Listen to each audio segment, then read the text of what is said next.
চোখে স্লাই এটা ছোট জিনিস মনে হলেও অনেক সময় যন্ত্রণাদায়ক ও বিরক্তিকর হয়ে যায়। কারণ চোখের পাপড়ির গোড়ায় ছোট অয়েল গ্ল্যান্ডে জ্বালা ইনফেকশন, বেশি ঘষাঘষি, চোখ পরিষ্কার না রাখা, পুরনো বা নোংরা কাজল মাস্কারা, চোখের প্রসাধনী ব্যবহার। কি কি লক্ষণ দেখা যায়?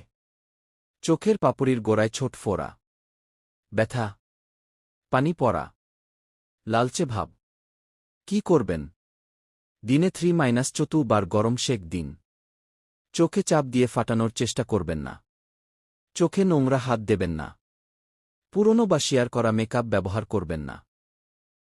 ভালো না হলে বা ব্যথা বাড়লে চিকিৎসকের পরামর্শ নিন। কি করা উচিত নয়? এলোমেলো অ্যান্টিবায়োটিক আই ড্রপ নিজের ইচ্ছায় শুরু করা। এক চোখ থেকে অন্য চোখে হাত দিয়ে ছড়িয়ে দেয়া। ফোড়া খুঁচিয়ে পুঁজ বের করার চেষ্টা করা। সচেতন থাকুন, পরিষ্কার থাকুন, নিজের চোখকে নিজেই রক্ষা করুন।